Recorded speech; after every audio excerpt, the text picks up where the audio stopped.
Good evening. The struggle against COVID is the single biggest crisis the world has faced in my lifetime. In less than a year, this disease has killed almost 1 million people and caused havoc to economies everywhere. Here in the UK, we mourn every person we have lost and we grieve with their families. And yet I'm more certain than ever that this is a struggle that humanity will win, and we in this country will win. And to achieve what we must, I want to talk to you directly tonight about the choices that we face, none of them easy, and why we must take action now. I know that we can succeed because we have succeeded before. When the sickness took hold in this country in March, we pulled together in a spirit of national sacrifice and community. We followed the guidance to the letter. We stayed at home, protected the NHS, and saved thousands of lives. And for months, with those disciplines of social distancing, we've kept that virus at bay. But we have to acknowledge that this is a great and freedom-loving country, and while the vast majority have complied with the rules, there have been too many breaches, too many opportunities for our invisible enemy to slip through undetected. The virus has started to spread again in an exponential way. Infections are up, hospital admissions are climbing. We can see what's happening in France and Spain. And we know, alas, that this virus is no less fatal than it was in the spring, and that the vast majority of our people are no less susceptible. And the iron laws of geometrical progression are shouting at us from the graphs that we risk many more deaths, many more families losing loved ones before their time. And I know that faced with that risk, the British people will want their government to continue to fight to protect them, you. And that's what we're doing night and day. And yet the single greatest weapon we bring to this fight is the common sense of the people themselves, the joint resolve of this country to work together to suppress COVID now. So today I set out a package of tougher measures in England. Early closing for pubs, bars, table service only, closing businesses that are not COVID secure, expanding the use of face coverings, new fines for those that fail to comply, once again asking office workers to work from home if they can, while enforcing the rule of 6 indoors and outdoors. A tougher package of national measures combined with the potential for tougher local restrictions for areas already in lockdown. I know that this approach, robust but proportionate, already carries the support of all the main parties in Parliament. After discussion with colleagues in the devolved administrations, I believe this broad approach is shared across the whole UK.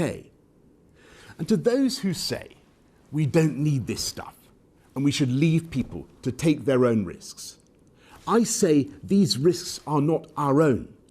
The tragic reality of having COVID is that your mild cough can be someone else's death knell. And as for the suggestion that we should simply lock up the elderly and the vulnerable, with all the suffering that would entail, I must tell you that this is just not realistic. Because if you let the virus rip through the rest of the population, it would inevitably find its way through to the elderly as well, and in much greater numbers. That's why we need to suppress the virus now. And as for that minority who may continue to flout the rules, we will enforce those rules with tougher penalties and fines of up to £10,000.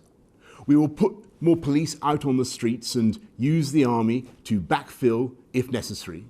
And of course, I'm deeply spiritually reluctant to make any of these impositions or infringe anyone's freedom. But unless we take action, the risk is that we will have to go for tougher measures later when the deaths have already mounted and we have a huge caseload of infection such as we had in the spring. If we let this virus get out of control now, it would mean that our NHS had no space, once again, to to deal with cancer patients and millions of other non-COVID medical needs. And if we were forced into a new national lockdown, that would threaten not just jobs and livelihoods, but the loving human contact on which we all depend. It would mean renewed loneliness and confinement for the elderly and vulnerable, and ultimately it would threaten once again the education of our children. We must do all we can to avoid going down that road again. But if people don't follow the rules we've set out, then we must reserve the right to go further. We must take action now, because a stitch in time saves 9. And this way, we can keep people in work, we can keep our shops and our schools open, and we can keep our country moving forward while we work together to suppress the virus. That is our strategy.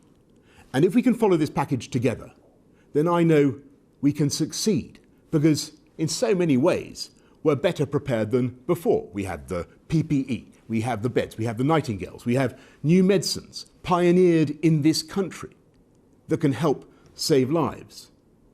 And though our doctors and our medical advisors are rightly worried about the data now and the risks over winter, they are unanimous that things will be far better by the spring, when we have not only the hope of a vaccine, but one day soon, and I must stress that we're not there yet, of mass testing so efficient that people will be able to be tested in minutes so they can do more of the things they love. That's the hope, that's the dream. It's hard, but it's attainable, and we're working as hard as we can to get there. But until we do, we must rely on our willingness to look out for each other, to protect each other. Never in our history has our collective destiny and our collective health depended so completely on our individual behaviour. If we follow these simple rules together, we will get through this winter together. There are unquestionably difficult months to come, and the fight against COVID is by no means over. And I have no doubt, however, that there are great days ahead. But now is the time for us all to summon the discipline and the resolve and the spirit of togetherness that will carry us through.